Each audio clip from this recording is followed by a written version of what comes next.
evening and welcome back to the Ask Dr. Renee show here at blackdoctor.org.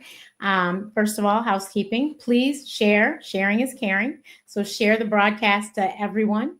And if you're, I don't care what platform you're watching on, share it out. And then today's conversation, I guarantee everyone knows somebody that has to deal with this. So please make sure you do share it out. And also you can drop in the chat and let us know where you're watching from. And then lastly, if you have questions, type them in the chat and we will try to get those addressed. So thank you so much. And I'm going to welcome our guest. Good evening. Good evening. So our guest today is Bernadette Hudgins, who is the CEO, founder, owner of Golden Connection Senior Services, which like I said, everybody knows the senior, I guarantee. So this is going to be great information. This month is Alzheimer's and Brain Awareness Month. And although those two things are not exclusive to seniors, a lot of us like to think of seniors when we think of those, which obviously they are usually most commonly. Alzheimer's, dementia most commonly is in seniors, but Bernadette is full of great resources, great information, and the Michiganders, she has something special for you this summer, but we'll get into it. So thank you so much for joining us. So glad to be here. You do great work. So the opportunity to come and hang out with you is always a pleasure. Awesome sauce. So everyone, at the bottom of the screen, you see the ticker, yourgoldenconnection.com. That is her website. So please make sure you do visit it sometime after the broadcast. So let's start with your story. What inspired you to create your Golden Connection? Well, actually, it's funny. I have been working with seniors literally my entire life. My grandparents played a key role of being a caregiver for me as a child. My parents were teenage parents, and so spent quality time with both sets of grandparents. And my grandparents were retired when they were caring for us. So I would go to senior activities and be a little helper and always enjoyed, and they could never get me to sit down. It was always, I can help. And so when I went on to college, I was engineering and that just wasn't my gift. And I had this conversation with a professor and he said, why are you doing this to yourself? You're such a bright woman. Why are you killing yourself to be an engineer when you don't seem happy? I was on muscle relaxers to take tests. Yeah. So it wasn't my gift. And so we had this discussion and it was hey, go find your joy. And so I went to the dean of engineering at the time and she said, well, what would you do if money didn't matter? I was like, I'd hang out with seniors all day. She said, well, you do know that there is a major here at Michigan State, Family Community Service, and you can specialize in aging. I said, that's it. That's my dream. And so I went into the profession. I should say I got my undergraduate in that, but I have to be honest. At that time in my life, I was thinking money, which is the reason why I was in engineering. Okay, I'm going to tell you where I was. Honest. Transparency. In my 20s, it was all about I need to travel. I need to see the world. And so I said, I can volunteer. I can do these things. So anyway, I went off, did HR for about 20 years. And it was at a point where it was eating my soul. And I said, I cannot lay another person off. I cannot fire another person. I got to go find my happy. And I already knew where my happy was. It was where I was volunteering. I had already been volunteering as an ombudsman with senior centers. I would always do things with my sorority. Any opportunity I got, I was leading a caregiver event. And so I decided that I wasn't going to do HR anymore. So November 2019, I decided I'm going to start my business. And I'm going to focus on seniors. Well, who knew the pandemic was coming? And but everything happens the way it's supposed to. I really do believe that. And it was just the right timing. It gave me time to process and to really think about how I wanted to serve, where I felt like my gift was best, could be best utilized. And that was really about helping older adults live their best life And that's by having engaging programming as well as finding their purpose. And the skills that I've acquired over time in HR allowed me to be able to help people dig into their backgrounds and their skill set to identify where their purpose is, where their passion is, and help them utilize and do those things in a supported environment. So I was talking to my grandmother when I first started my business, and she at the time was like in her late 90s. And I asked her, I was asking her all these questions, and I said, Grandma, do you know your purpose? And she was like, nah, I lived my whole life and I didn't know my purpose. And so we talked about all the things that she put into people's life. And that I told her, since you're still here, you do know you still have a purpose. And she laughed. She was like, I am 95. There is nothing left for me to do. I said, well, you haven't been taken from this place. So yeah, there is. So we just, so I think for me, it's just been a joy creating programming, engaging throughout the Detroit metro area and supporting older adults, whether it be people my age, as well as, their parents and such, to just enjoy life until it's not time for you to be here anymore. Yeah. I was engineering originally at Michigan State too. And so that's funny. So we went to Michigan State together, full transparency, and we were both AKs. So, yeah, I totally understand that. And I love the seniors too. I get it. And that is so awesome that you have been able to transition into this. I'm glad that you didn't stay in HR until your retirement days and didn't waste your good years. Yeah. But you know what, though? It's funny you say that, because I do believe that a lot of times we stay doing things because it's comfortable. Exactly. Versus doing the things that bring us joy and impacts others. Because I don't know if you've experienced this, but I've experienced people when you're like, you need a new job, you need to do something different, you are not happy, and you are making me unhappy. Exactly. And you know what? I've experienced it where I perfect example, that huge hospital merge that's going on in Detroit. I called because I'm following the directions that I was given on the computer. And the lady was so nasty to me. And it's clear, first of all, they did not clearly talk to IT when they decided to do the merger, because it is taking way too many months for them to get it straight. Right. And I understand that, because I'm over here trying to make appointments for people and it's taking hours to get this done. Right. So I get it. But guess what? I wasn't rude to you. And I've been on this phone for 2 hours trying to get this done. You shouldn't be rude to me. But clearly, this ain't the job for you anymore, because you're fed up with it. Like, without her saying it, I already knew. Because like I said, I've been experiencing it for months. So I know I'm not the first call that said this. So you clearly don't need to be doing this anymore. And that's horrible especially when you're in a customer service position and you are literally, the lady was yelling at me and I'm calmly saying, ma'am, I'm just telling you what the website says. So maybe in case you didn't know, this is why I'm coming to you, because that's what it said. She was screaming at me and I am just calm as a cucumber. Like, man. Yeah, you were using the skills she should have been using. She should have been using the diffusing skills, the calming down, the lowering.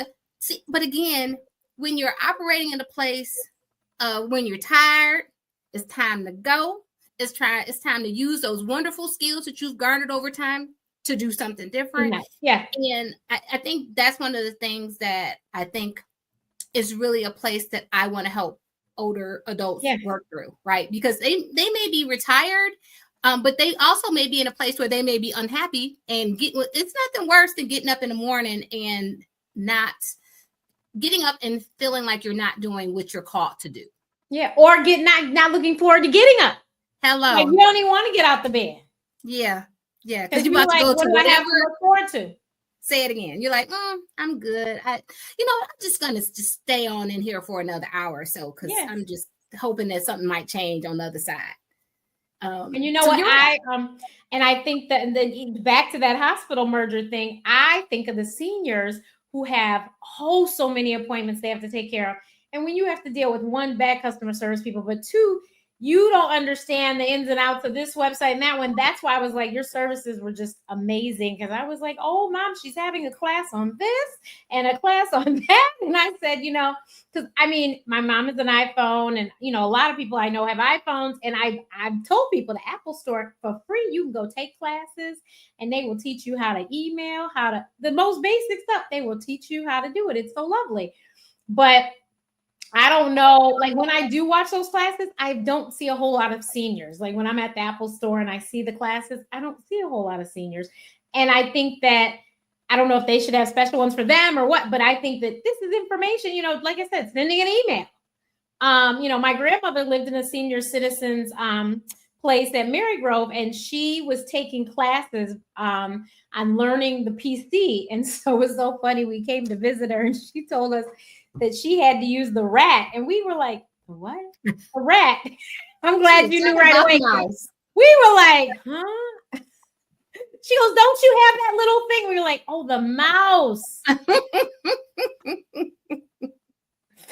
And my grandmother was such a, just like I went with her because she was retired. And when I was sick, that's who took care of us. So when I would stay home from school, that's where I went, was to her house.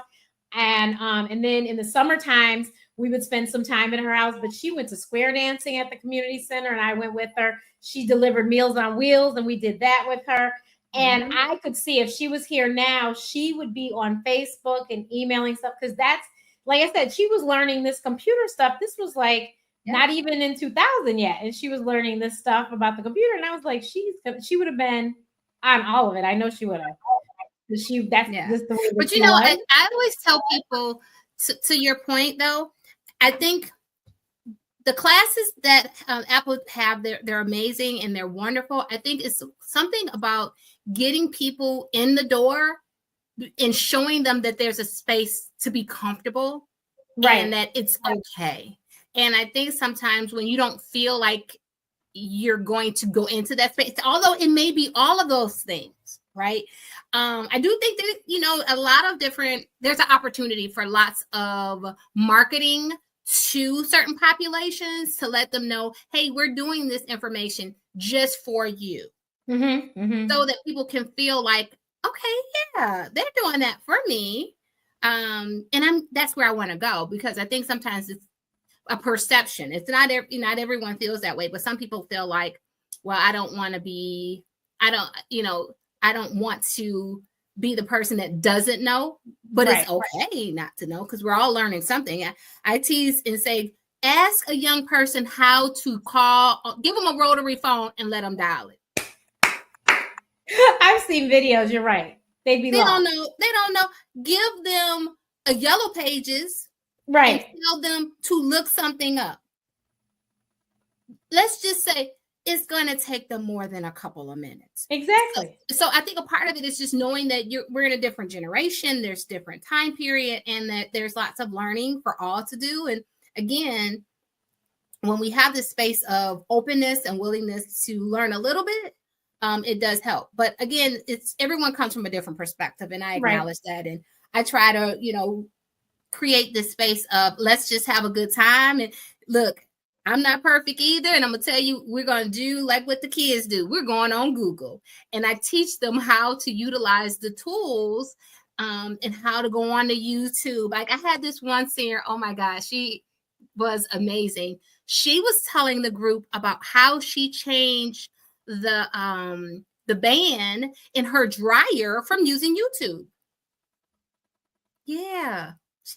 And she was, and so we were talking about how we utilize. She was, oh yeah, let me tell you what I did. And we said, well, have you ever been a mechanic? And I was like, no, it's so simple. You just follow directions and you play and pause. And so whenever I have technology classes, I believe in homework. No matter if you're coming to hang out with me, we're going to have a good time, but you got homework, because I do know that whatever we learn, we have to apply and then come back and practice and talk about it, right?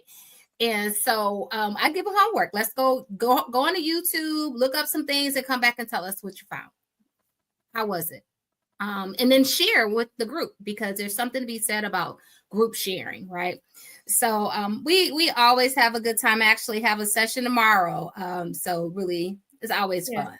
That is awesome. The my sister in the pandemic, because my dad is our fix-it guy, and since he's been sick, we were like, girl, the air AC went out, the furnace went out, the what we needed a new washing machine. Like we've had a whole lot of stuff going wrong in these last 6 years. And my sister went to YouTube and she figured out what was going on because we woke up on Christmas morning with no heat. Oh, right. And Michigan. my mom in Michigan, and my mother was like, we can't call anyone. We were like, Mommy, you got to call somebody. And so my dad, there was a guy he used to work with. My dad was actually this guy's apprentice. And I said, Mommy, that man, he's our family. Like, call him. And so sure enough, he came the day after Christmas. But he said my sister did exactly what she was supposed to do. And she was about to go to Home Depot to get something. And he said, and that's exactly the part she needs. But I have it and I'm going to put it in here. And she did exactly what she was supposed to. She found it all on YouTube. Yep. So, and that's good that you teach them that, because let me tell you, there are 15, 16, 20, 30-year-olds that don't know that all you have to do is go to Google and ask. Because I tell people, if you ask me to do it, I'm going to charge you. But honestly, if you go to Google, they'll tell you to do exactly what I was about to do. But I have to pay you have to pay me for my time. You can go to Google for free, and they think I'm joking. And I was like, I'm not kidding. If you type into Google, how do I, or what are the steps, you'd be amazed. And then now with ChatGPT, please get out of here. Oh my goodness. Are you serious? Oh my, look, when you talk about ChatGPT, I've been talking to my seniors about utilizing it. Awesome. And what I've been telling them is right now, AI is a baby. It's learning. You want this baby to learn about you, 80-year-old, 70-year-old, African-American, Hispanic, lady, man, LGBTQIA, all of who you are. You want AI to know you, but the only way it's gonna get to know you and your issues and the things you're working on is that you utilize it. So I'm encouraging them, especially even with doing information, letters, those kinds of things. Now, obviously, I don't want you putting your social security number in. You can No. But you can, you can get some basic information, lay it out, and then take it and do some other things. Right. But again, it's just a great tool. Also to do artwork, to create fun things at home. And so I think that technology, we had this really deep conversation about AI and concerns about what AI is and what it does. And so one of the things that what came out of the conversation was it is a tool, just like all the other tools that we have that we interact with. And it should not be the only thing you use, but it can be a tool to help you accomplish the things you're trying to accomplish. Yeah, I just told somebody, go to AI and ask them to give you a menu. You're trying to change your diet for a healthier one. Maybe you're trying to, maybe you need to eliminate meat. I'm not saying I'm not vegan. I tell everybody I'm not vegan nor vegetarian, but some people, for whatever reason, they do need to eliminate meat. Maybe they don't feel good after they eat meat anymore. Yeah. They get nauseous or whatever. So you can go to AI and you can ask, hey, can you give me 30 days of menus, or can you give me a grocery list as well? And you can sit there and get all these, and you can tell them, I'm going to, I want to use soy. I want to use, tempeh or whatever, or say, I'm not, please do not include blah, blah, blah, blah, blah. You can be as specific as you want or as general as you want, but it can be very helpful. And I think that, especially for seniors that are still cooking and, taking care of themselves, this could be very helpful, because perhaps you do not want to sit there and look through 30,000 cookbooks. Maybe you don't even want to buy the 10 cookbooks you might need to buy to make all the meals you need to make. This is a place where you could go. It won't take you very long. And like I said, it'll give you the grocery list. So if you are, somebody who's still going to the grocery store, you get up and go to the grocery store, or you put it all in Instacart and you get your groceries, whatever it is. But there's so many amazing things. So I'm really glad that you are teaching them about that. So many of us, especially in our lovely community of Black people, we do not like to talk about end of life planning or aging. Yeah. So how do you approach these conversations in ways that's compassionate but very clear with the seniors? The way I look at it and I have these conversations, to me, I see it as a way to show your family members you love them. And, because I just always go back to when my mother passed. Now, my mother passed very young, so it's a little bit slightly different. But even at that age, it would have been wonderful if she had a will. And again, that's why I encourage people. It's really not so much we get caught up about age. These are things that we should have, because tomorrow's not promised to any of us. If you have a car, you should have a will. Because guess what? Do you want that car to be in probate? I mean, I'm just saying. No, you're right. You're right. Things are going to have to go to court if somebody more than one. Right. But even if you don't have anything, I think, and that's the other thing that I think is a hang up for a lot of people, is I don't have anything to give. But you have thoughts, I'm sure, on how you would like things to happen to you. Yes. So if you want to be cremated, you want to be, I think you might have thoughts on that. And it would be, even if you don't, you need to write some down so that your family, in the midst of their grief, they don't have to figure out, well, what should we do? And then you got two people arguing over, well, I think this and I think that. No, let's why don't you just write it down and then. Yep. I mean, I think to your point, advanced directives are important, right? Yep. What happens? How do you want things to happen if you're in the hospital? Yep. And making sure that you're having conversations with all the parties that are involved on the same page. Because don't just put it on paper. Right. Because guess what? That's going to come into question. When you made them, they need to hear it out of your, hey, so-and-so is my person. I love y'all. But y'all know so-and-so, she don't care what none of y'all think. She going to do exactly what I want. And that's what I want. And I'm okay with that. So I need all y'all to be okay with it. I'm going to tell you now, you might not be okay with it, but I'm telling you what's important to me. But I think to your point, it's all these things that, so I think about it as a way to show your family members you love them. Tell them that you love them. It's a simple way, because when a person passes, no matter what they have or don't have, there is grief because you are losing them. Right. It doesn't matter. You're there. So in that space of grief, you already are feeling loss and other things that you don't have from them. When you have to put on top of that planning a funeral, especially if it is a body involved. So, okay, do you want a funeral? Do you want a cremation? If you get cremated, where are you going to put the ashes? Are they going in the mausoleum? Right. All these details.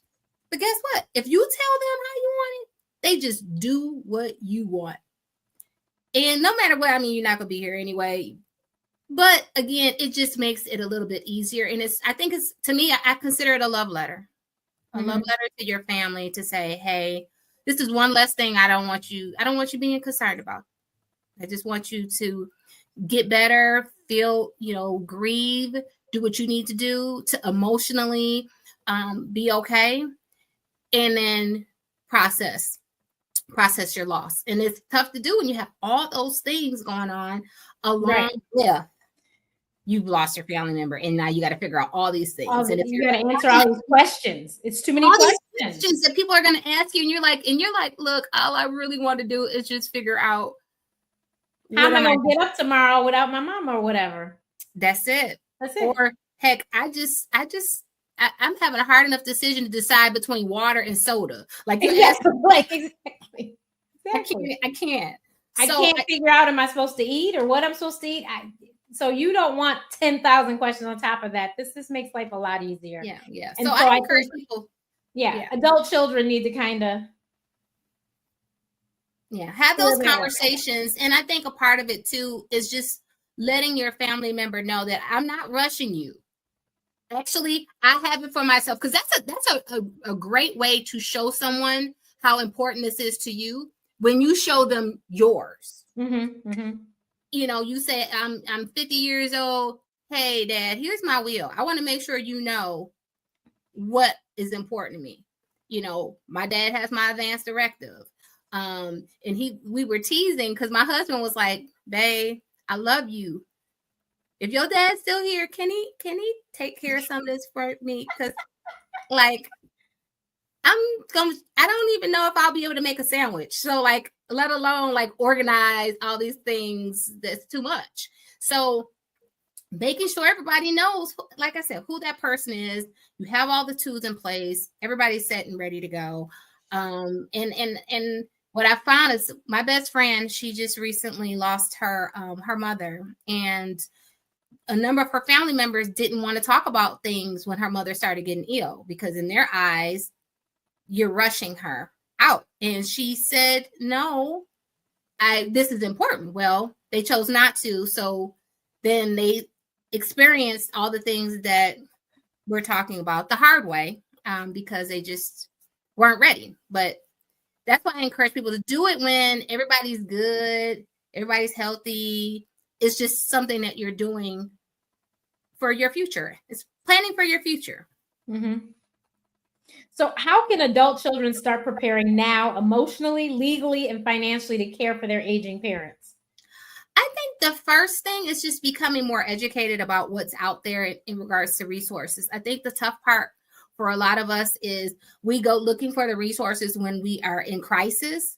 And it's really tough to get everything you need in crisis mode, because you're just trying to survive, versus just being knowledgeable, going to places, resource fairs, places where senior centers, senior serving organizations, and getting information and becoming knowledgeable.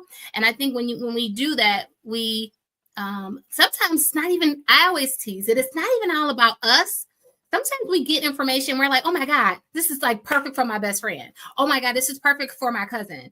And so when we all start to become more knowledgeable in all these different spaces and we share information, we help them, but then it also helps us become more knowledgeable. So when we need these things, we're like, oh yeah, I sent this to so-and-so. I said, so all these sharing and information that we give out is actually another way that we educate ourselves.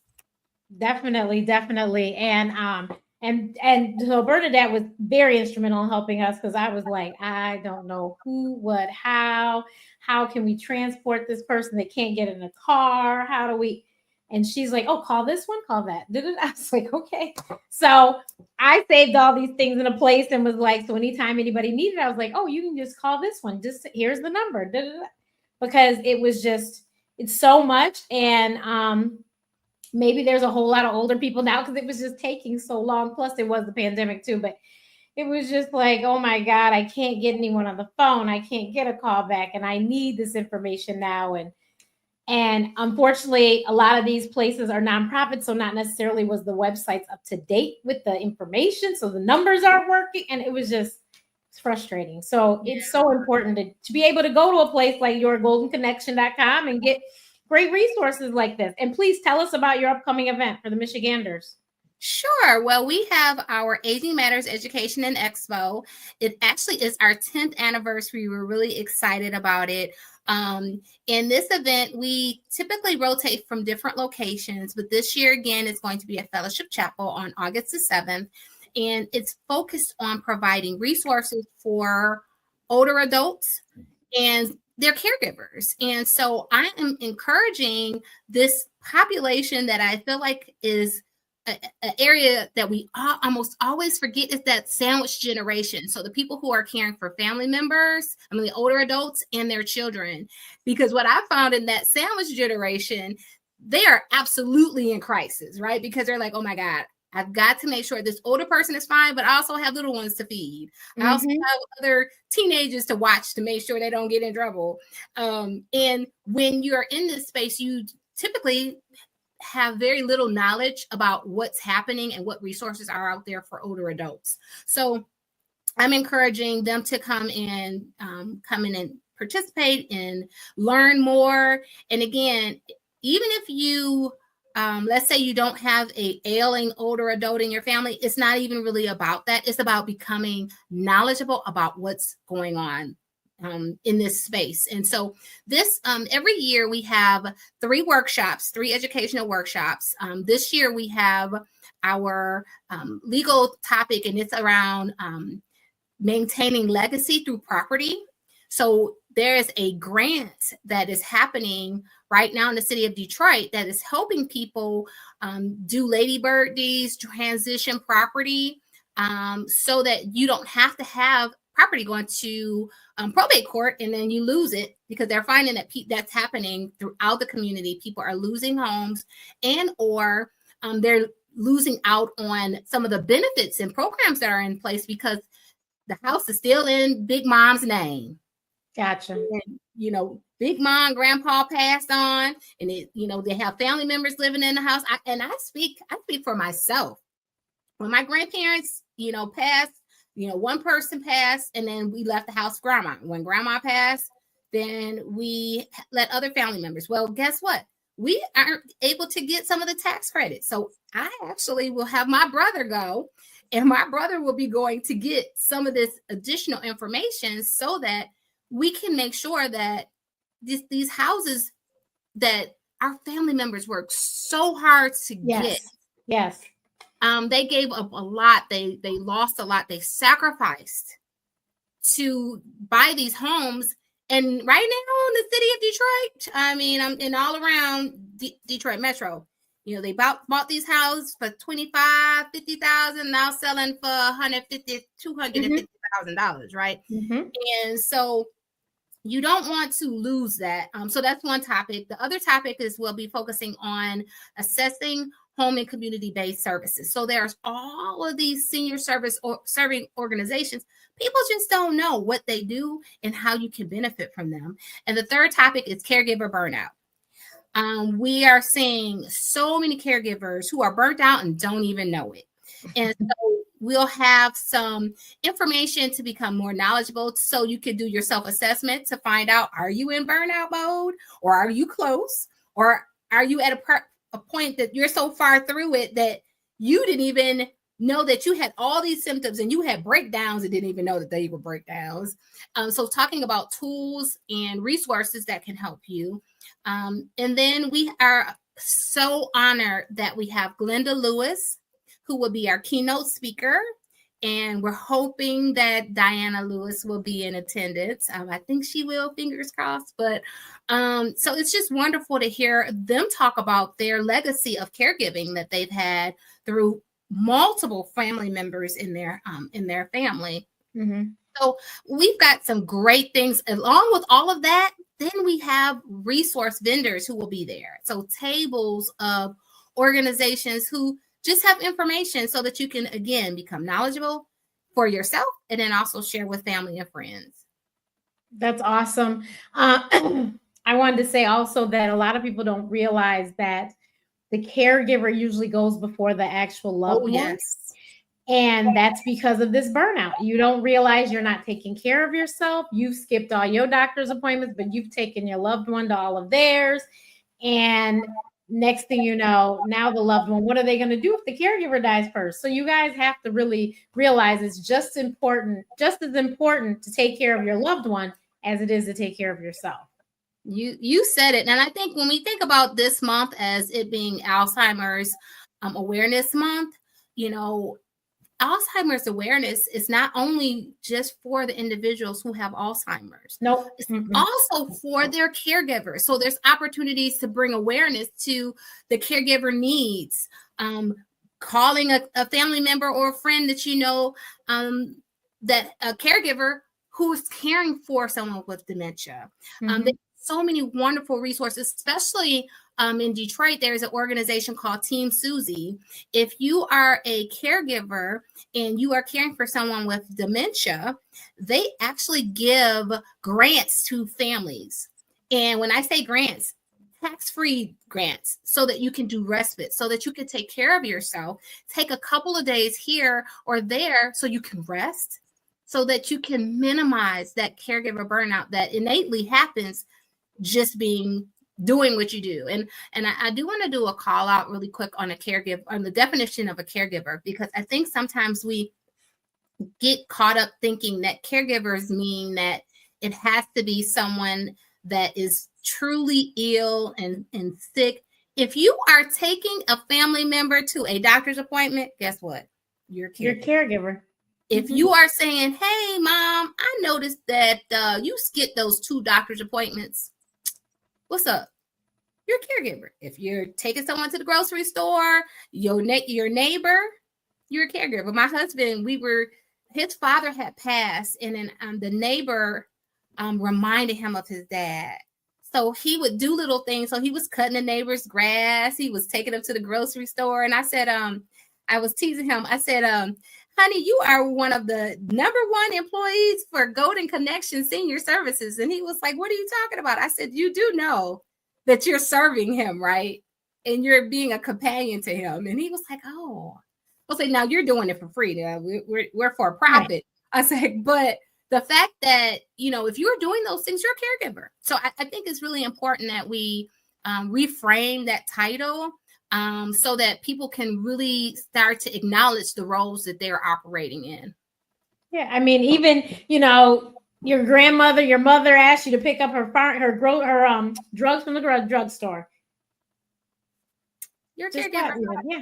So that is very important. But and I think those resources, especially for caregivers, tools so that they understand, because I will tell you, we had when we did our dementia training on Zoom, it was on Zoom because it was during the pandemic, but we learned about breathing techniques. The funniest thing was that I don't remember where I had learned.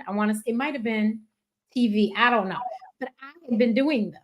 And so I was the only one on the call that said, I was like, oh, I do that. You're like, you do? I was like, I said, as soon because, people, when they crisis mode and they want to move fast, I'm like, no, slow down. Yep. Take a few breaths, because I was like, I can't think like that. I have to slow down, and then I can think logically, and we can, because we've had all sorts of crazy incidents. The Hoyer lift fell on top of me and my dad. Oh, no. And the only other person in the house was my mom. And I go, God, we're stuck here until 911 comes because she can't lift this thing. She can't help. But that adrenaline, girl, she lifted it. Okay. And I got out first, and then I could get, my dad, I could get the thing up the rest of the way. Well, you know what? That's that mama adrenaline, because she saw her baby in need and her honey in need. She was like, we gonna figure this out. And she did. I mean, literally when it happened fast, but then once we were down, and I sat there in my head and was like, well, I'll be here for a minute. I was like, at least neither one of us is hurt. And my glasses had flown someplace. I was like, well, they're not broken, and I'll just be here. And thankfully she was in the room when it happened, and she's like, oh my goodness. But yeah, so that's what I'm saying. You can't be in panic mode. You got to think things through slowly, because you don't want to make things worse than they already were. And, and I tell you, I don't think I knew. I think I heard people. I did know, because obviously my doctor, I heard people talk about anxiety attacks, but I had never witnessed anybody except for on TV. I never witnessed one in person. But I really thought, I think I was having them, and I needed this breathing techniques, because I was like, oh my God, this is going to kill me. Something's going to kill me. I have got to figure this out. And so it was just relax, look, different world, relax, relate, release. I just was like, okay. But you know what? That's why I think it's so important that when we have these opportunities to go to these workshops and these resources, even if you feel, because sometimes I feel like people may say, well, I know this, I know, but it is something to be said just to go and be in a space with people who understand some of the challenges that you're going through. Yeah. And that's what, like I said, that's like this class was on Zoom. All these people understood exactly what was going on. Some of them were much further along than we were, but they understood. And we talked, and they were explaining things in their situation. I was like, oh my God, that happened to us yesterday. Oh, and that's how you did take care of it? Oh, we didn't know, So I tell everyone, the things that I've done in the last 6 years, they did not teach me in med school. They did not teach me in high school.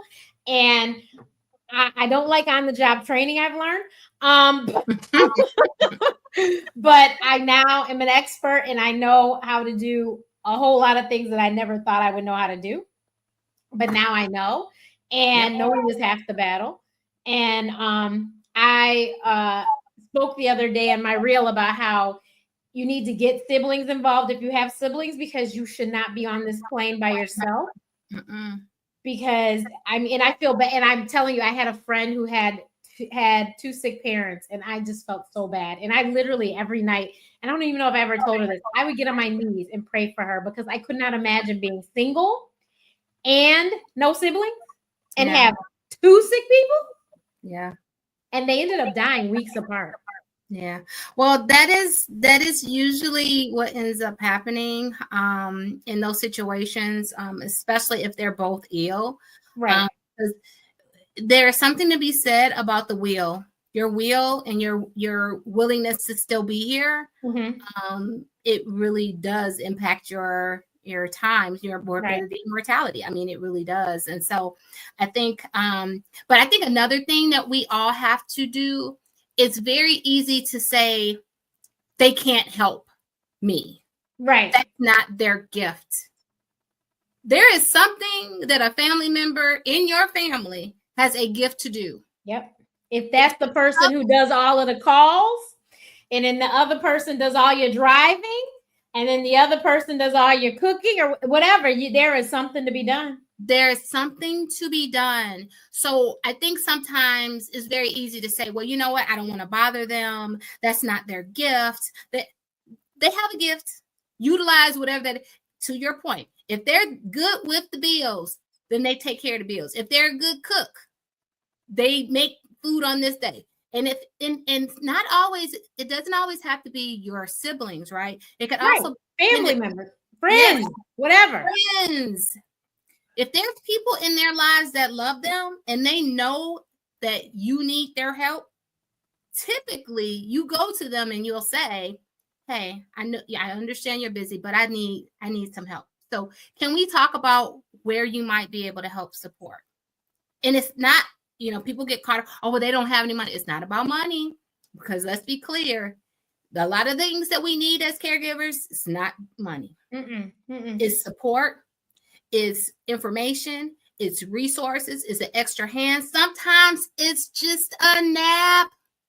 Can I get somebody to come over and take the situation for an hour so I can get a nap in, or take a bath, because that's the one thing that I do for myself once a week is the bath. So finding those things, and that's one of the things that we'll talk about, finding what works for you and utilizing your resources around you to help you achieve those things. Yeah, my thing is a walk. I just need to take a walk. And look, I might take 10 walks in a day, but that's my business.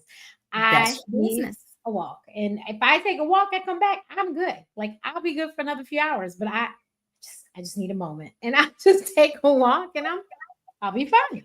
But see, as a doctor, you know that walk just did something for you, right? Oh, yes. It just gave you the dopamines. It gave you all these things. And I think sometimes as caregivers, we forget that some of these things that we should do because it's good for us in general, those things are also good for you as a caregiver. It will help your brain. It will give you time to think. It will give you time away. It will give you exercise. It will help your heart. It will do all these things to help your overall health, not just your mental health. Yes.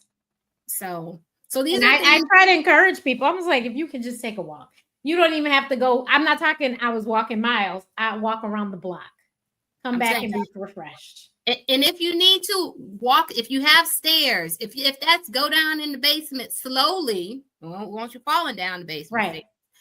Just take a walk up, a couple times up or down the stairs. Get that heart pumping just a little bit. It'll help. Definitely. Well, she really is full of resources. Please go visit her website, yourgoldenconnection.com.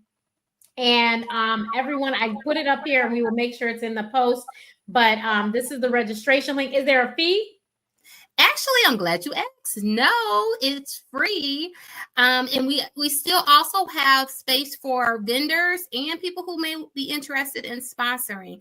As we all know, it's tough out here in these streets. So we are to continue to provide this event free for our older adults as well as their caregivers. So if you have a senior serving organization or a organization that would benefit from being around this population, we encourage you to come and join us, however you decide to participate.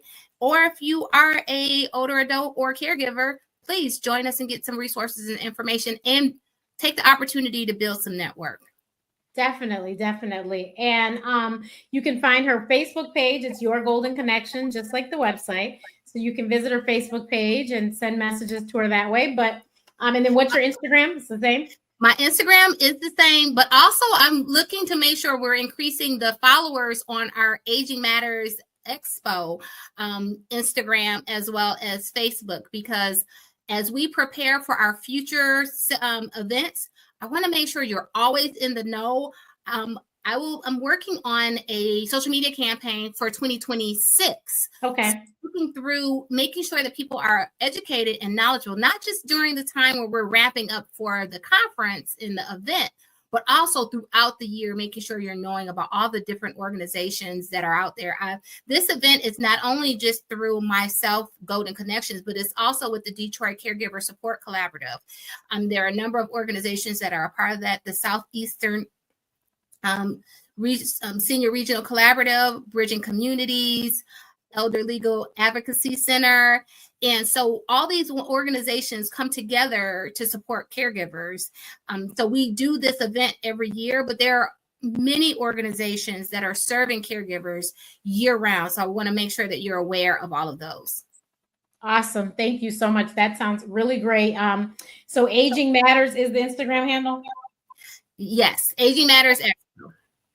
At Aging Matters Expo. Okay, we will make sure that that is in the post as well. And yes, please make sure you follow, like, and do all that great stuff so that you can stay in the loop. Because I'm telling you, just like she said, you may not need the information today, but one day you may need this information, and it'd be great to have it. So, or you'll know somebody who's going to come to you next week and need this information. I thought it was strange when AARP started marketing to people that were like in their 30s and 40s, but I quickly figured out why, because their parents were hitting a certain age and yes, it just made sense. And so I think they just started that a few years ago. They started doing that, which was awesome that they did that, because it really is helpful, because you know, we have a lot of people that are getting older, and we need to make sure we have the information to help them out. You said it. And it's funny, but you know, because I am my friends always say I'm the youngest old person that they know. I actually had my AARP card when I turned 30. They were great resources, and I got a chance to see what was going on in the senior space. So it was, you know, again, my passion is my joy. So yeah, so I was in my 30s. So I was one of the people that I went to them, and they were like, okay, so I had my 5-year membership, and then kind of continue from there. So I love it. Okay, thank you, everyone, and we will see you next time. But like I said, please remember that this month is Alzheimer's and Brain Awareness Month, and there is never, I mean, the whole space, both of those is just ever changing so quickly. The brain is very complex. It is so amazing what you can do to help it and what you can do to hurt it. But the one thing I want everyone to remember, and I stress this now that I learned this like 6-7 years ago, getting old does not equal bad memory. It doesn't. So listen to what I said. Getting old does not equal bad memory. So if your loved one is expressing anything that shows that their memory, something is wrong, you need to talk to the doctor, because you need to investigate to see what is wrong and how that could be fixed. It could be as simple as a urinary tract infection. Yes. You just never know. So please, please, please don't write them off because they're 75 and they can't remember. No, please talk to the doctor and figure out what exactly is going on, because getting old does not equal bad memory. There are 90-year-olds that can tell you all about everything that is going on today and what happened 90 years ago. because it does not equal that. They have just taken really good care of their health their entire lives. So please, please, please, please remember that, because I know, especially in our community, you hear people jokingly say, "Oh, she has Alzheimer's," and they call it everything. But no, that does not mean that that's what that is. You need to definitely check into that, and don't chalk it up as, "Oh yeah, they're just getting old." No. Yeah, that's my grandmother actually had Alzheimer's, and then it transitioned into dementia for 10 years because my grandfather, that's what he said when she would repeat herself, "Oh, Bernie, she's just getting older." And I didn't know. Right. So I think, to your point, Dr. Renee, it's so important that if something seems off, if they're repeating themselves, just talk to your doctor and get some tests so you can at least weigh things out and say that it's not that, then what could it be? And there are medications. I can't say that they're going to cure anything, but they can treat things, slow things down, preserve what's there. So, and then they're doing research. So you never know. There could be a treatment tomorrow. We don't know. But please make sure that you stay on top of the doctor's appointments and take care of your loved ones. And make sure that they always have an advocate that goes to the doctor with them, or at least talks to the doctor during or after the visit, so that somebody knows exactly what's going on besides just your loved one. So. Yeah. And I will bring up one more key point. Also utilize the different organizations that bring information about Alzheimer's. The more knowledgeable you are about what it is, the difference between Alzheimer's and dementia, the more that you become educated, the easier it is to observe the signs and to support your family and friends. So I encourage people to go online, learn from these various organizations, whether it's Alzheimer's Association or Dementia Foundation. There's a number of them. So become more educated, and that will also help you be able to better care for your family and friends. And with that, thank you so much. And we will see you guys next time.